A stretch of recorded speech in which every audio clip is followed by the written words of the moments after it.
Hey, Jonathan, what kind of mic do you have? It seems like it's scratching a little bit up against maybe something. Is that?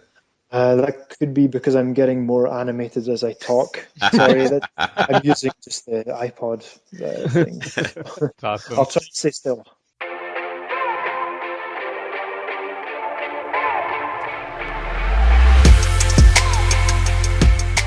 Welcome to another iAnimate podcast. I'm your host, Larry Vasquez. Joining me tonight is Rick Arroyo for our 10th podcast, our third of 2013. I'd like to welcome you, Rick. How you doing, bud? I'm doing great. I'm really excited for this podcast, and I'm excited to talk about some of things that's coming up. Absolutely. We've got Jonathan Cooper who'll be joining us tonight, animation director for a huge game, Assassin's Creed 3. All right, Rick, let's pull on Jonathan. Let's do it. Hi, Jonathan. Hey, how you doing? I'm doing very well, thank you. How you doing?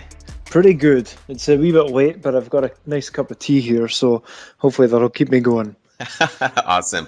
Hey, you know what? We say this every podcast, but this is not a cliche. We really do appreciate your time.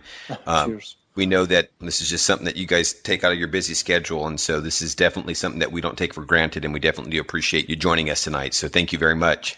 Thanks. Well, thanks for inviting me. It's quite an honor. Awesome. Have you had a chance to catch any of your other podcasts? Yes, I did listen to Daryl's one actually. Okay. So it was pretty interesting. Got a bit of an idea of the kind of things you're going to be asking. Oh, well, there's two Daryls. Okay, Rick. Daryl Purdy. Yeah, Oh, okay, yeah. I'm sorry. There was another one with my brother. Okay. Okay. Sorry. Yeah, I didn't hear that one. Maybe I'll find that one later on. All right. And then joining us as well, or my I call him my cohort in crime here, is Rich Arroyo. Richard, yeah, you used to work at Ubisoft, I hear. Yes, that's right. I was there for quite a while. I worked on a lot of the Prince of Persia, the Splinter Cell, Conviction. So yeah, it was. Okay, the ones that make the money then. It was great times at Ubisoft. So you might be seeing me in a few weeks. So. Oh yeah, okay, interesting. Yeah, it's a fun place to work. I'm finding I've been around. It's like my third job in Montreal already, but definitely where I'm going to stay. Let's hear a little bit about your background. I'm always curious on how people kind of get into the industry, their vein and how they moved into it and kind of what you're doing now. So if you don't mind kind of jumping in a little bit, how you got into animation and what you're doing now over at Ubisoft. Sure. I could give you the long version. Let's hear it. Because we got a bit of time, right? That's right. And I can always edit it. So Yeah, if it gets too big. So obviously, I started animating back in Scotland, before it was kind of taught in universities, just at home. You know, I had a computer and I was doing all that kind of stuff. I've always loved video games, and for me, like I just found that I was just drawing on computers, and then when I could start making it move, it was amazing. Like it was just so much better. Like I just thought, wow, that's much more impressive than spending a lot of time on one picture. You could do a bunch of pictures and run them after in a sequence, you know. And I was obviously like I was playing games, and around about that time, you started seeing a bit more of it in magazines that would explain how things work. So I would try and recreate my favorite games. I liken it to, you know, people who might have, if you want to do fine art, you know, you'll try and copy the great masters, and my equivalent was like Street Fighter 2 and stuff. I was trying to draw all that, and obviously my stuff sucked, but it was just it was, you know, at least there was something to aim for. And so this was still in high school, and then I'm just fortunate that my town in Scotland is not a big town. It's called Dundee, but it did have a lot of game development, and they made the Lemmings games there, which is an old one, but you've probably heard of Grand Theft Auto. That was the first big kind of world-class hit that came out of there. And I'm talking about the original 2D ones. So we had game development kind of springing up there, and I was able to go and visit the studios when I was in high school, you know, by giving in my demo discs, and also again in university as well. We got to go up as part of our class, and I don't know. That was about the time when the PlayStation came out and 3D was just becoming possible, and so I was doing that in university and just landed a job at a local studio. It wasn't the biggest one in town, but it was just a great place to start. And I worked with a lot of people. It was funny, you know. I find that even nowadays, finding people who have more than a decade's experience is quite rare in video game animation or video games. But I was fortunate to work with people that already had 15 years of experience when I started, like 12 years ago. So, not that they were all amazing, but they were certainly experienced, and some of them had become bitter in their old age and stuff like that. But Something you I could kind still of glean from. yeah, you could kind of take the good bits and leave the bad. So I was fortunate to kind of work on a couple of crappy games, but I was able to put enough together for a demo reel, and I shopped it around.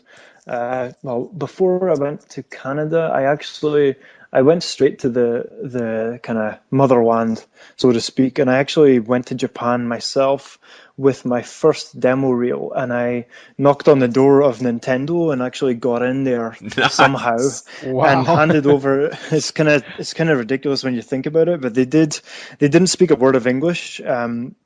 And I just kind of nodded a lot and handed over a demo reel, and kind of they never got back to me. I mean, I handed it off to a bunch of places, but they were the ones that you really cared about. I think there was one company that they were just so surprised that I would even apply that they kind of sent me a very nice letter and saying that they liked my stuff, but because I didn't speak Japanese, I couldn't be employed. So I had to find a place that was, because I wanted to get out of Scotland, but I had to find a place that spoke English. So I shopped around, and I really liked New York at the time. We visited there in university as part of our animation course, but there wasn't much game development, and I don't know, I didn't know too much about the rest of the states, so I basically just applied across Canada, and didn't really hear back from anywhere apart from a company that wasn't known very well at the time called BioWare, which had made I think they'd made a bunch of RPGs that I'd never heard of, but they had made a Star Wars RPG, which my friend sitting next to me back in Scotland really loved. So he told me all about it, and I was like, "Wow, these guys sound great!" So I got out there for an interview and took the job. It was fantastic, and that's the place. Like I found at BioWare a couple of years there. I worked on finishing off a martial arts RPG called Jade Empire, and then went on to become the lead of animation on Mass Effect, because they told me they were making this a third-person shooter sci-fi RPG, and it sounded awesome. It was going to be like Star Wars, but their own Star Wars. So that was pretty cool. I was very fortunate to get that position, and really, it was at the start of the Xbox 360, so it was. We didn't, there were no real barriers, so we just went nuts and tried a whole bunch of stuff. It was my first real experience with motion capture, and I really, really took to it. I really loved it. I was quite the motion capture Nazi on the game, and I wanted everyone to ignore everything that they'd learned in animation so far about nice arcs and beautiful follow through, and just try and make everything look really realistic. And that kind of worked in some degrees, like with the conversations. It keeps it realistic, but it wasn't the best for maybe some of the gameplay stuff, but it was a great experience. So What are you currently doing right now over at Ubisoft? currently, I'm working on a top secret new project, because we finished AC3, Assassin's Creed 3, quite a few months ago. Obviously, it always gets wrapped up before it gets on the shelf. So, but I can't say, like, obviously. What I'm working on is something to do with animation. Like, whatever we work on is going to have a lot of animation. In fact, there's only a handful of us on the team, and I'd say three of us are like very experienced in animation. So we're quite fortunate. It's going to be an animation heavy game, and we're looking at some new stuff. I want to break some rules that we've established in video games on how we make video game animation. So that's what I'm working on right now. Awesome. I can say that sounds exciting. That's one of the reasons that I was really happy to get you on board is being fearless and a visionary for animation and for game development. So I can't wait. Cheers. I'm gonna try to sneak in into the corner where you're at when I come to visit. So That would be fun. Let's talk a little bit about Assassin's Creed 3, because that one's the one that's recently just released here that you mentioned that you had worked on there. What was your role in that game? So I was the animation director throughout pretty much the whole project. I came on initially after shipping Mass Effect 2 for BioWare, because we did cinematics for Mass 2, and I came on initially to kind of just raise the quality of the cinematics, but there was I had a bit of a battlefield promotion where one of the previous director left, and I kind of told them, look, basically I'm the only guy in this town apart from him that has made a really big game, so give me the job before you give it to somebody else. Like, give them the hard sell, and thankfully they put me on trial. Of course, you don't just get a job like that, because that's an important thing.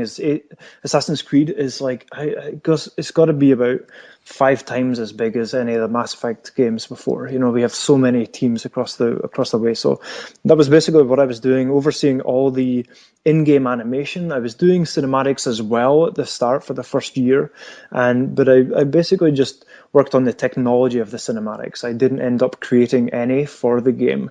That was done by my good friend Dave Wilkinson, who we worked together on Mass Effect 1 and 2 as well, and he was the animation director for Prince of Persia, the next gen one.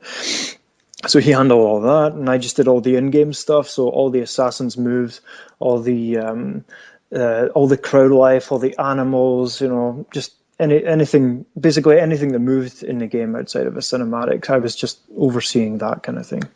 I want to say something really quick, Larry, about Jonathan's talent. And I haven't worked with Jonathan, but we work in both Ubisoft. We know a lot of people. Finding animators that really understand game development and gameplay and understanding the rules and knowing where to bend or push the rules is something hard to find. And I can say from when Jonathan's name comes up that he does that extremely well. And that's what I hear a lot about yourself, Jonathan. It's not just, I think, yes, you made some great decisions in your career, but it's also that mindset and understanding game development and how to be a driver of the industry. So, cheers. I mean, that's I always say that I'm a game developer first and an animator second. I think it's like, obviously animation is the thing that I do and I've chosen, but that was my way in. It's just games I love so much more, and that's why I've probably never really been that keen to try out film. Plus, I find it's a different skill set. I would probably be out of my element there. And I would also say that having worked in, like, we're doing big games now, but obviously I didn't always do this. It was very small games, small teams of like 15 to 20 when I was back in Scotland. And if you're doing that when you start, I find it gives you a really good grounding and it makes you more rounded as a game developer. As an animator, you get to do a little bit of modeling and a little bit of this and that, and visual effects and stuff. And obviously you can speak to everyone in the team in one room, which gives you such a better understanding of all of game development than I'd imagine if your first job is to be on a 300-man team. You're pretty much given your tasks and that's it. It's up to you then to get up and go and speak to people. It can still be done, but it's not as easy. Yeah, it's kind of funny you mentioned that quote. I've talked with Rick enough here, and that's a very same quote he's mentioned before for himself, is that he considers himself a game developer first and an animator second. So that's too funny, and maybe that's why he was so excited to get you on here. Yeah, we've obviously secretly discussed this beforehand. What is it that you enjoy so much about the game development process versus, say, animation? Well, like, animation is... there are still frontiers to be broken and stuff. It's not like we've seen everything we've seen. It's the same with film. We always think we've seen everything, and then you get your mind blown. But I find that because video game development is in such an infancy, that it's you're always breaking new ground. Like, whenever you start a new project, unless you're playing something totally safe or you're just doing a sequel where you're not pushing anything, you're always going to try and do something that simply hasn't been done before, whether it be technology or artistic style, or usually it's a game design choice or something, and we don't always succeed. But I find that just keeps getting me to come back and get me excited. Like I said, we just started something new, and I'm so excited about what we're doing now because I feel like nobody else is doing this. Now, obviously, somebody's probably doing it somewhere that we don't know about, but I find game development, it's all a lot about problem solving, and you're just trying to solve stuff. Like sometimes it's, scheduling. How can we possibly do this crazy amount of stuff in this amount of time? But sometimes it's like, this stuff, this kind of animation, this kind of character has never existed. This level of fidelity at this scale, on a game that's lasts 20 hours or something, has never existed before. How can we do that? And how can we do it without just simply throwing a million people on the problem, Like sometimes there's a danger of falling in love with the actual process, trying to make the most beautiful behind the scenes process to get something that's kind of average in the end. I think if you always have your eye on what it's going to look like, then you just change how you do it. Sometimes it might just require a lot of animations to be done. I mean, that's how Assassin's Creed has traditionally been done.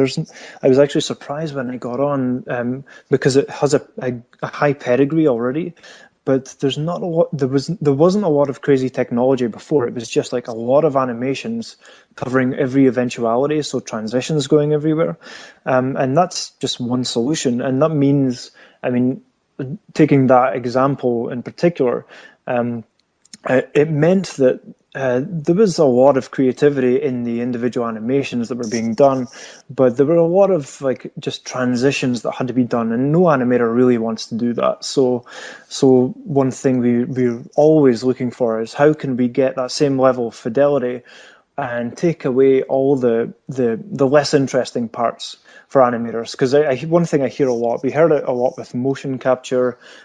People have started to really buy into motion capture, even these die-hard keyframe animators before, when they find out that mocap is a great way of capturing a lot of the less interesting animations, like a weight shift, like somebody standing, like somebody taking one step forward or opening a door. Mocap's great for that. For adding or inserting characters onto one of your player characters, for example, you need animators for that. You don't use mocap, or if you do, you have to change it so much that it becomes unrecognizable. So I think always having an idea on the big picture of really what is it we're trying to achieve, what is it meant to look like in the end, and we usually start with a couple of examples, and that prevents you from just, like I said, falling in love with the technology or just like making it so technical that it's not fun for animators.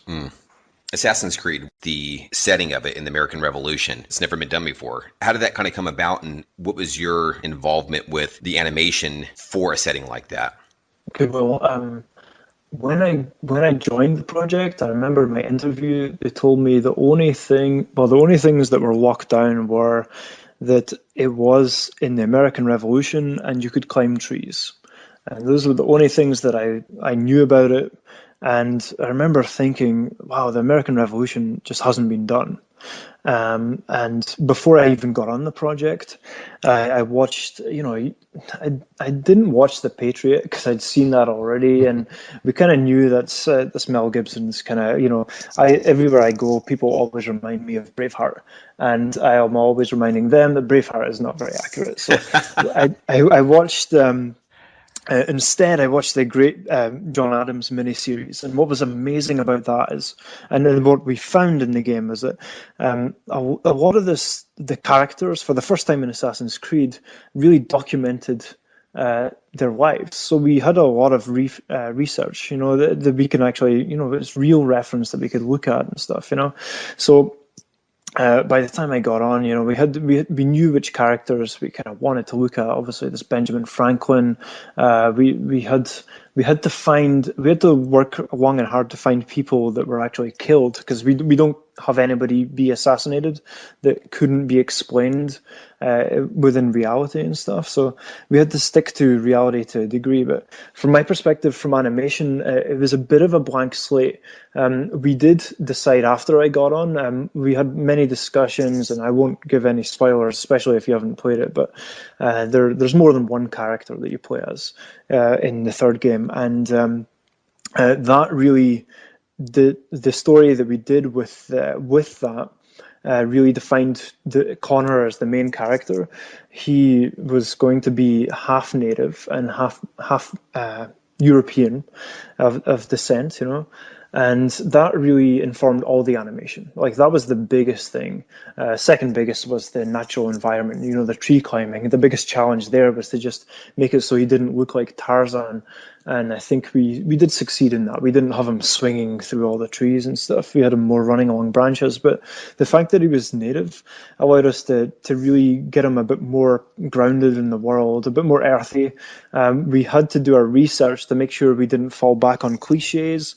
We did make some mistakes in the start where we started the game development process by making a 7-minute video of what the game should look like.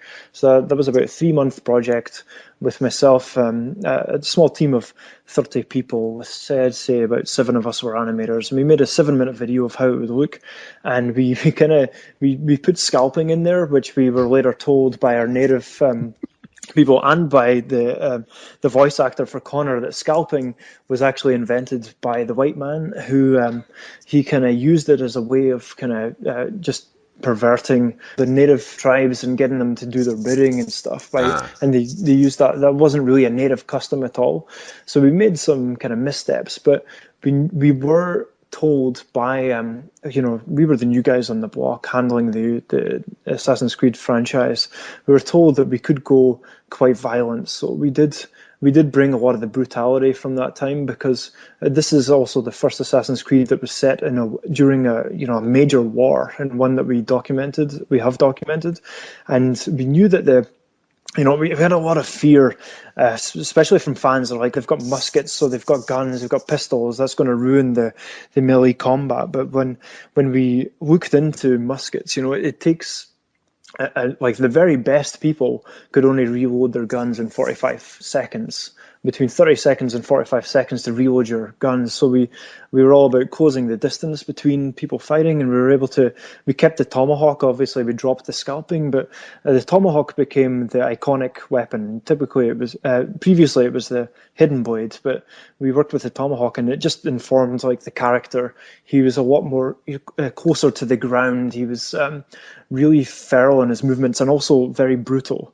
We tried to make it more brutal as well, without just resorting to chopping limbs off and stuff and throwing blood. Although there's a lot more blood in this game, we made it just so there was a lot more violence and movement in the camera. Camera gets in closer as well, and we did.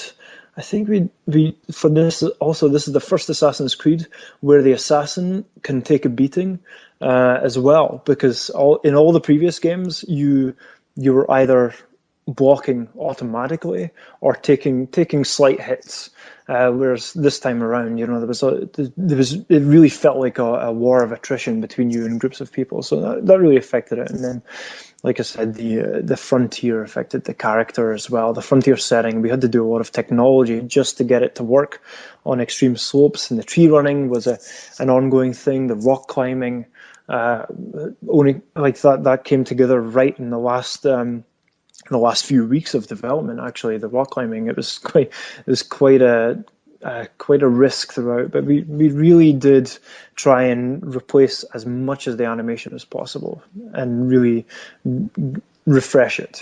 Wow, that sounds pretty exciting. A couple weeks before. Yeah, well, it's the kind of excitement you don't want to have. Yeah. Thankfully, we pulled it off. I mean, we in retrospect, we could have not changed the climb at all and just changed the animations, but we ended up gutting it and changing the animations and the technology behind it. And that was all with the aim of trying to not. We didn't want to change things if it didn't have to be changed, and it was very impressive before, but I wanted to really make it faster as well, make it feel more, not just more fluid for like cool visuals, but I think Assassin's Creed has always walked a fine line between being, it's very fluid, but it also verges on being a little bit too slow sometimes, and wanted to kind of bring back that kind of speed and reactions that you see in other games, What were some of the kind of references that you used for the tree climbing? Since you said you weren't wanting to go that Tarzan, were you using something like Parkour, or just in-house ideas that you were tossing around with the mocap or what? Well, we broke it into 4 or 5 different new moves that we figured, okay, if we add a bunch of new moves, that should give us a good feel. I mean, even from the start, without changing any technology, any animations, we stuck a bunch of branches, like small branches sticking out trees, and you were able to climb up the tree. So that was awesome, you know. But then we tried like different things. How would you actually move through the trees? And we replaced the jump system. So we really thought that jumping from branch to branch, but making it seem like there was a lot more energy in the jumps and stuff. Connor, because he was all balancing on branches most of the time now, we had a lot of arm movement, so he had to really balance himself. And that, like, we kept adding things and it still wasn't enough. I I haven't said this publicly, but I think the best analogy for Connor running through the trees, he's not so much like Tarzan and a monkey. He's actually much more like a squirrel. So Okay.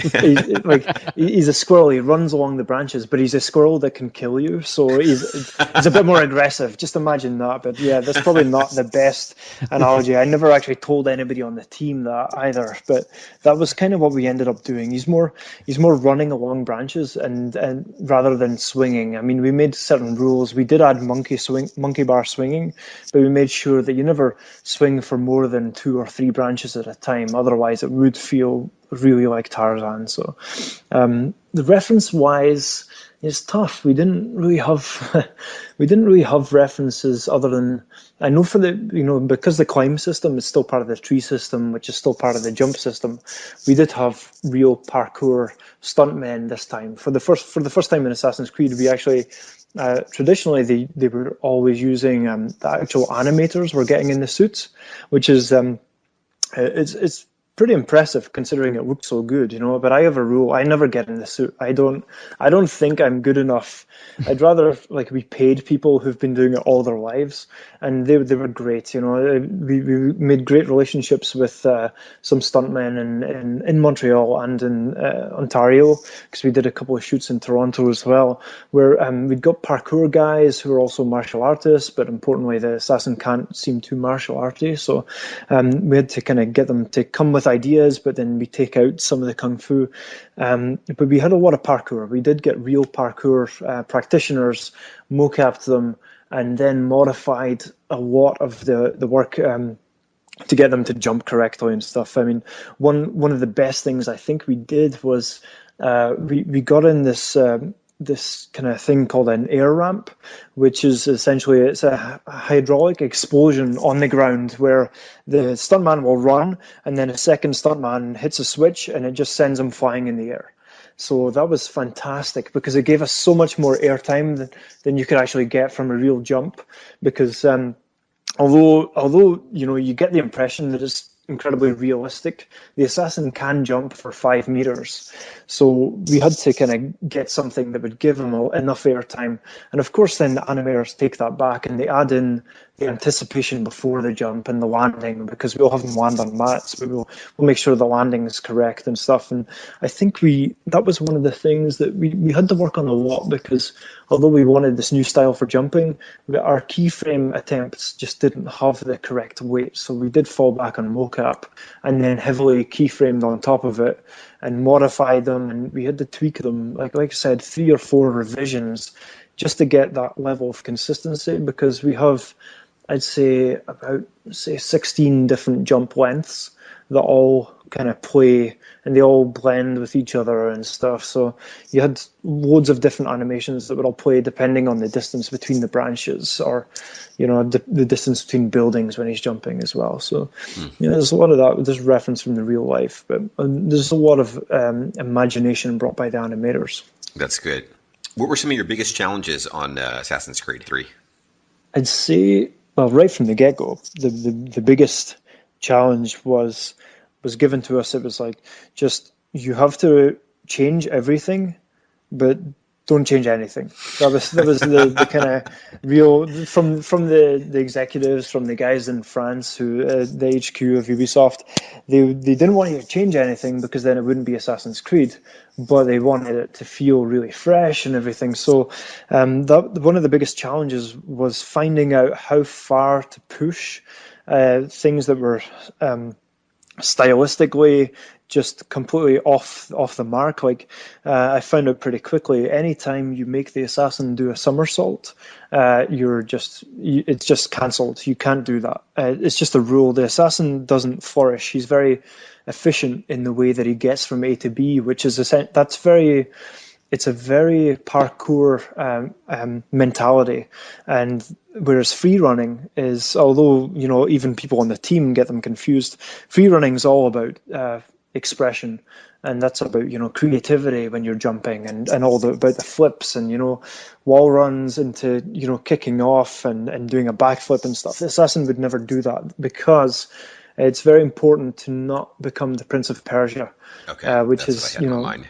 Yeah, it's like when you think of backflips, that's Prince of Persia. When you think of doing things that are amazing that a human could never do, that's him, and that has to be separate from the assassin. The assassin's, like I said, although he can jump 5 meters, he doesn't feel like he's flying through the air. He does things that you believe a real human can do. I mean, even though he can jump off a building, and dive off a 20-story kind of building into a haystack. Apart from that, everything else is fairly realistic. We have to keep it fairly realistic. So I'd say that the challenge was, knowing where to push, and I was fortunate that I was the new director, but we still had a lot of the team that worked on the previous game, so they could keep me straight as well.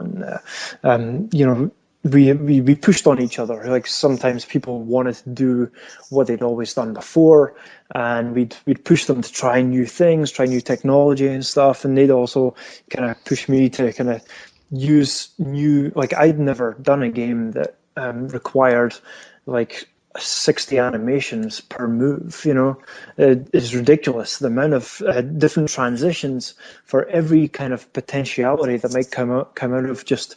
I think even just throwing a knife requires like 15 different transitions out, because you can start walking in the middle of throwing it, or you can stop running into throwing a knife. So there were things like that. I'd also say the other challenge for us was the cinematic side.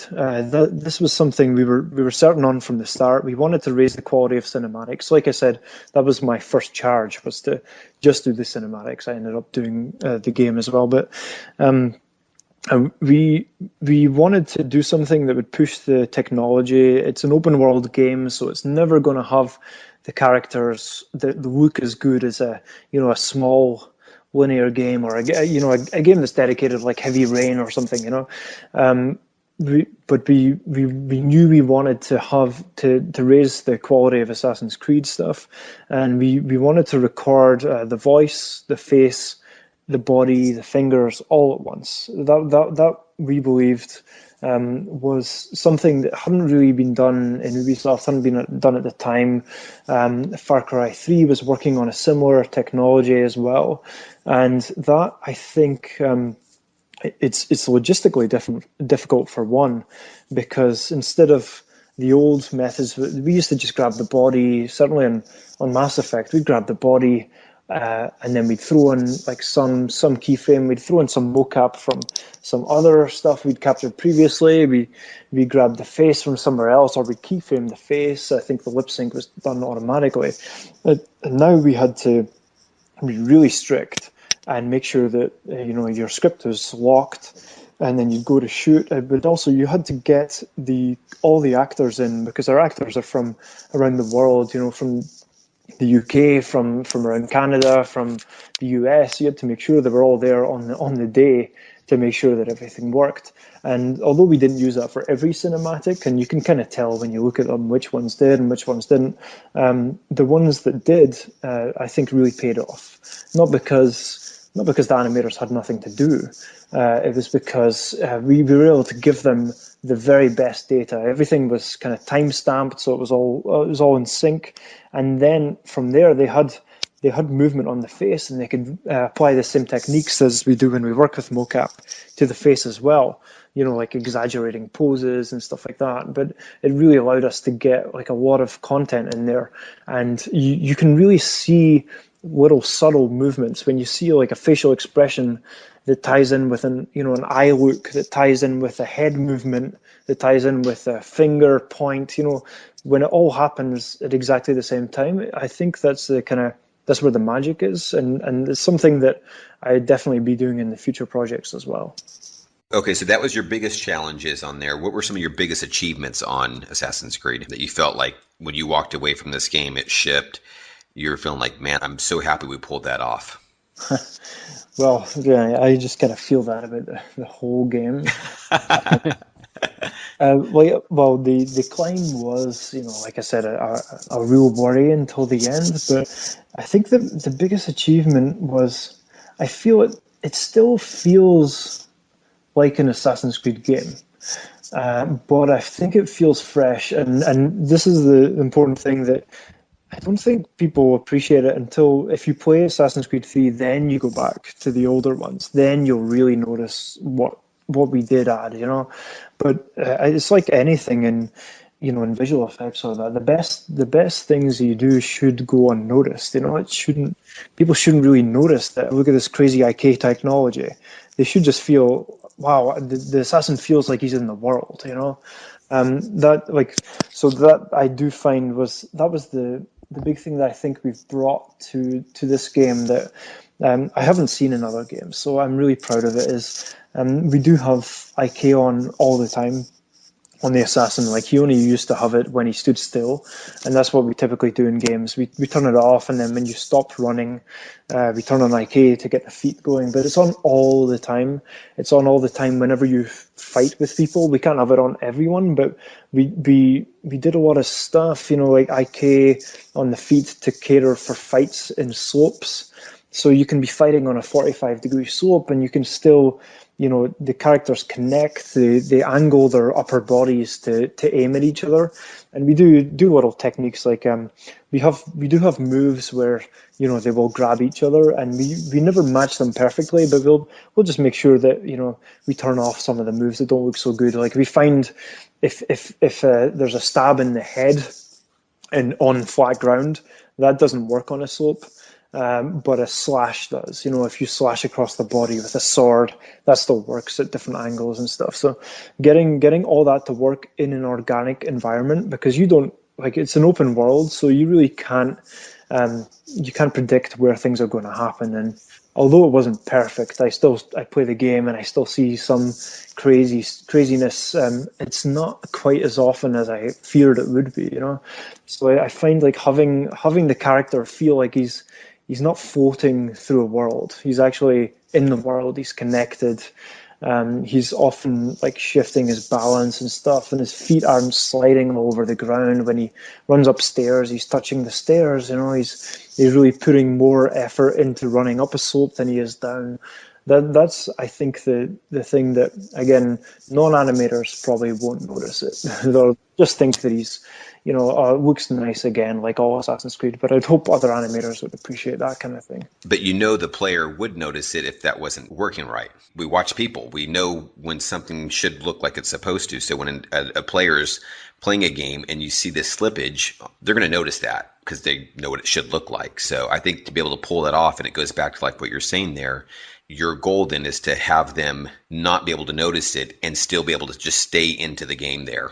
I think I remember Splinter Cell.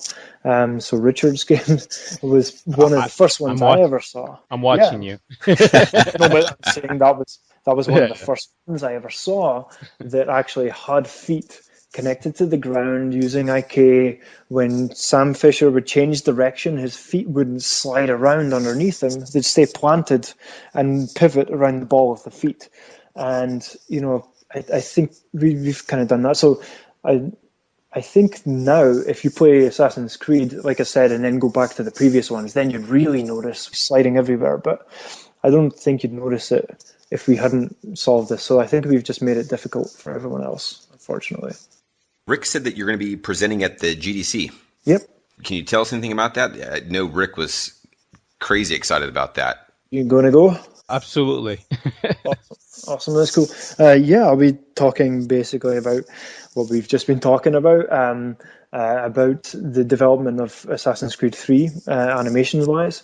I gave this presentation to all the other teams at Ubisoft last December, and just December there, and I'll be mixing it up a little bit. I talked earlier about, well, within Ubisoft about the chronological, more like the adventure of creating Assassin's Creed 3, but this one will be specifically about, I'll be taking tree running and breaking it down and explaining how we did it, showing plenty of videos, showing like diagrams of how the game used to work and how we changed it. And I want to bring actual 3D files and talk people through like some of the process of, here's a mocap file before it's touched, here it is at the end, here are some of the things that we've done in between. You show some of the videos of the actual mocap shoot, because we don't actually mocap people like stabbing each other, we'll use a variety of techniques. But to still try and preserve as much of the impact as possible. So I'll be going through that, and like I said, going through the tree running, the climb, the fight, and the running and the IK, and yeah, it'll just be full of lots of visual stuff. So hopefully it'll be interesting to any animators that will attend, because if they're anything like me, I hate going and looking at a PowerPoint for an hour. I want to see videos. I want to see things. I want to see behind the scenes and stuff like that. So that's what I'm going to be talking about there. Very cool.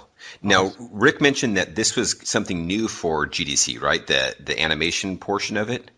Yeah, the animation bootcamp has been set up by some of the guys that do the Reanimators podcast, and some other game animators who've worked on some big profile games as well. They contacted me, and that was just awesome. So we've been talking ever since. It's been great. So there's a bunch of us going. That I know there's also Simon Unger, who's the animation director on Hitman, is going to be giving a presentation as well. So I think it should be a real kind of gathering of animators and hopefully animation programmers as well, because we love them too.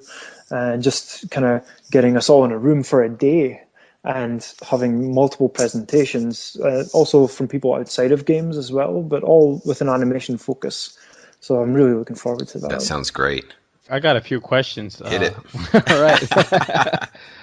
This is my favorite part, squeeze in a few things really quick. Something I think is really interesting, and I don't know if it's still like this, and you can let me know, Jonathan. When I was at Ubisoft, it was an animator, artistic driven.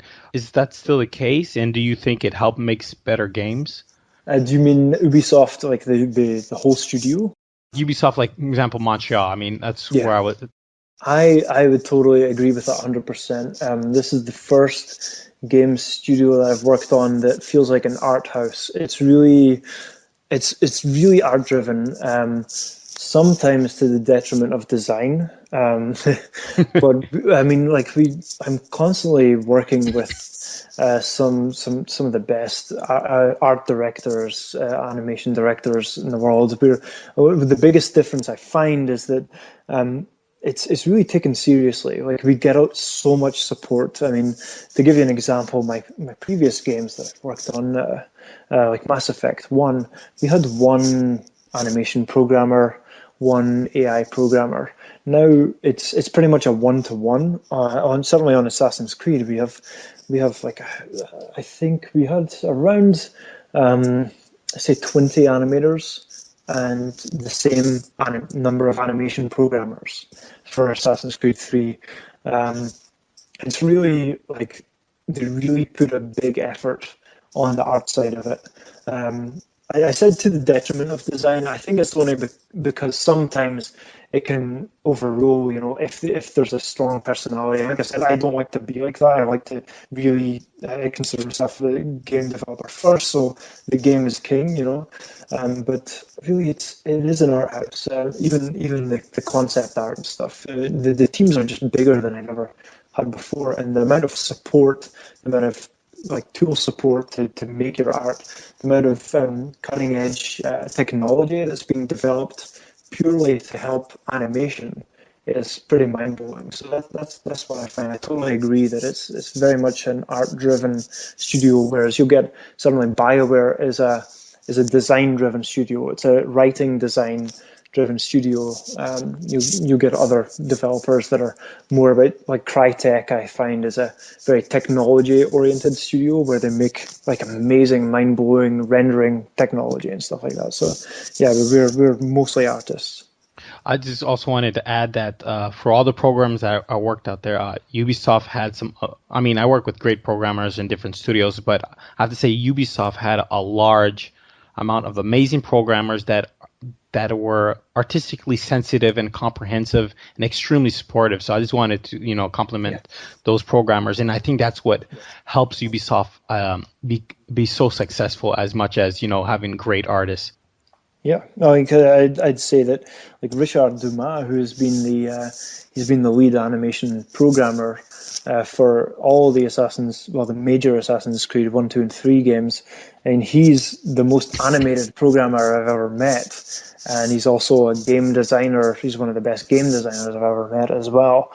You're expected to be more than just a programmer. Like, not everyone needs to be, but it's recognized if you can wear many hats and stuff. And I find that all the animation programmers really care about the end of result. I don't know if you've experienced this, but I've certainly experienced in the past where you get like programmers, they sometimes will just care if their code looks good.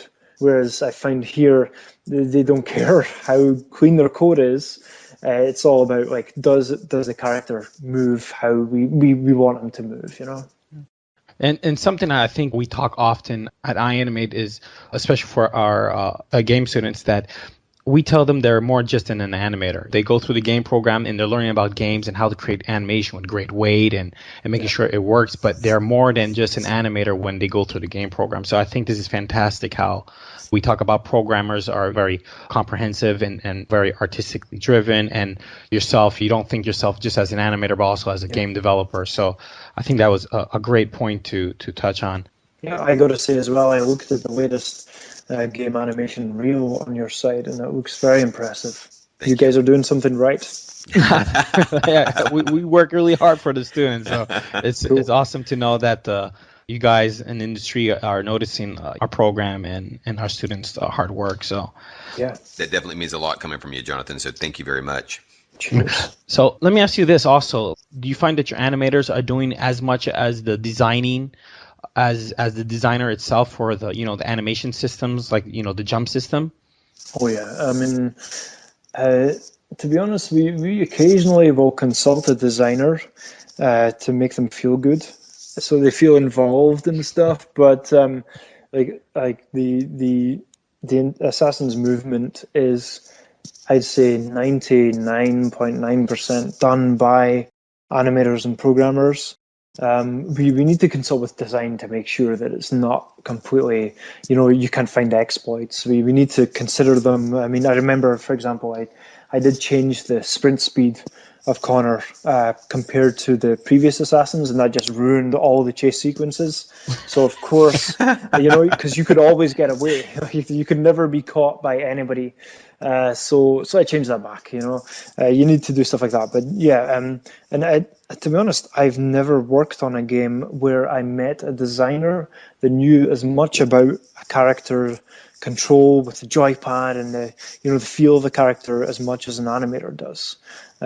So yeah, you'll get designers who are there, and the programmers are there, but usually it's an animator that will push and make the stuff, and then it can be modified and tweaked ever so slightly by a designer, or if we're way off the mark, of course we have to change things, but yeah, it's mostly done by animations. And I think that everything you're explaining, I think it's great, because a lot of animators that have been doing it for a long time, regardless if it's film or VFX or game, they don't often see the difference between game animation, VFX animation, and film animation, and all this stuff that we're talking today is just awesome. And if anyone who's listening to this, if they get a chance to go to GDC, to the animation bootcamp, I more than highly recommend that you go. I suggest that you take the full day off and you make the time to go see these these great lectures.